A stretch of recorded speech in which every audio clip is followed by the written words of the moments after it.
young people in jobs and education, not jail and incarceration. Nationally, they tell us unemployment is 5%.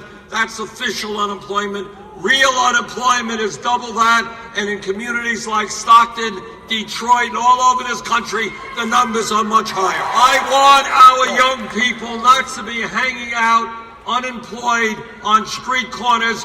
I want them to learn the skills they need, build affordable housing, to make sure that our schools are well structured. In America today, every child, regardless of the income of his or her family, if that kid takes school seriously and does well, that child should have the right to get a college education. So for those of you who are being crushed by student debt, and I've talked to people all over this country, woman in my own city, her dream to go to medical school, she did, $300,000 in debt. Woman in Iowa, her dream becoming a dentist, $400,000 in debt. Young people dropping out of college, $50,000, $60,000 in debt. That is crazy. That is not what this country should be about. When you have this grotesque level of income and wealth inequality, when you have a situation where over the last 25 years, trillions of dollars have left the hands of working families and have gone into the top 0.1%. Don't tell me we don't have the resources to rebuild Stockton, California.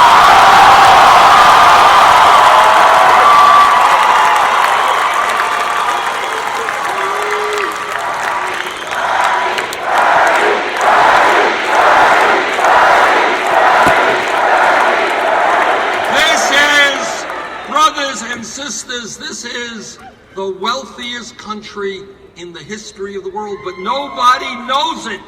Nobody knows it because cities like Stockton are suffering because people are working 2 or 3 jobs. The problem is not our wealth. The problem is who has that wealth. Is that all over this country, in inner cities and in rural America, you got youth unemployment rates of 30, 40%. And when kids hang out on street corners with nothing constructive to do, trouble happens. And that is why we are going to invest in our young people in jobs. I want these kids working. We have got to rethink the so-called war on drugs.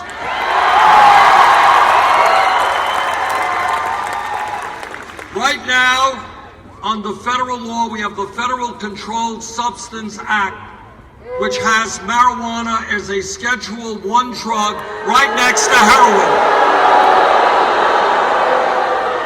If elected president, we will take marijuana out of the federal control. We also have to recognize when we talk about drugs that we have a major crisis all over this country in terms of opiate addiction and heroin addiction. Every single day, people are dying of overdoses. And we got to deal with this issue. And the best way to deal with it, for a start, is to recognize that drug abuse and addiction is a health-related issue, not a criminal issue. If somebody is addicted, they need help today, not 6 months from now. If somebody is suicidal or homicidal, we need to get them the treatment they need right now. There are 11 million undocumented workers in this, 11 million undocumented people in this country today. And here is the truth. Many of those workers who are undocumented are being exploited. And And they are being exploited because when you have no legal rights, your employer can do anything he wants to you. He can cheat you. He can deny you the wages that you earn, and you have no recourse. You cannot stand up and fight back because you are undocumented. I have talked to people in the Latino community who are living in the shadows, who are living in fear. We need comprehensive immigration reform and a path toward citizenship. Think outside of the box.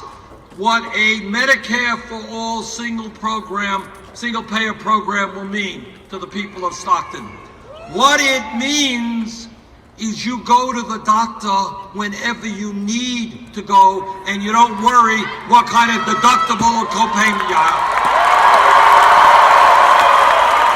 Now, Secretary Clinton says that my idea is too big.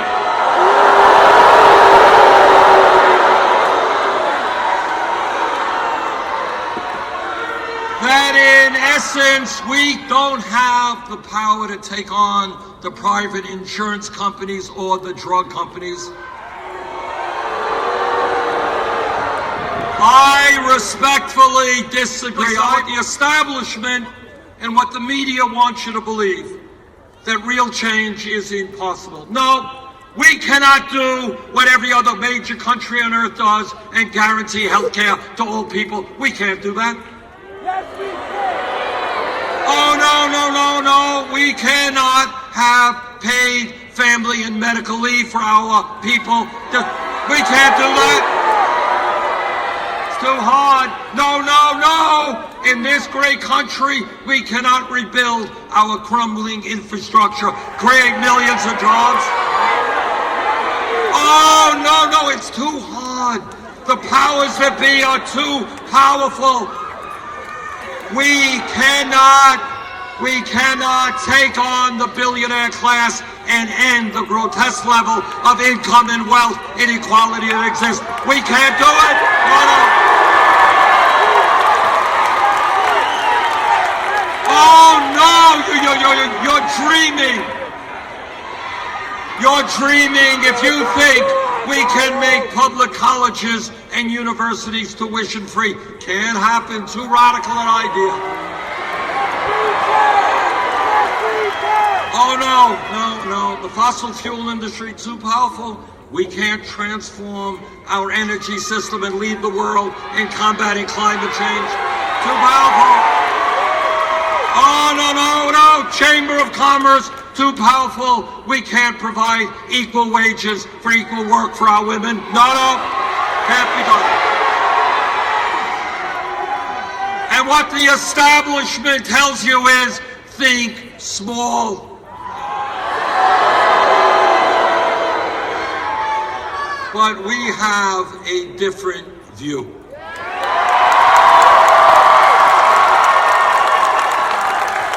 And all over this country, people are looking at the world very differently. And they are saying, yeah, you know what? In America, we actually can have an economy that works for all of us, not the 1%.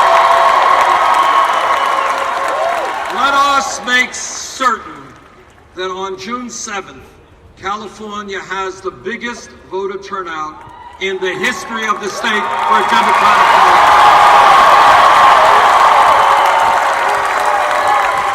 Let us make certain that this great state, one of the leading progressive states in America, makes it clear to the world that they want a political revolution. Thank you all very much.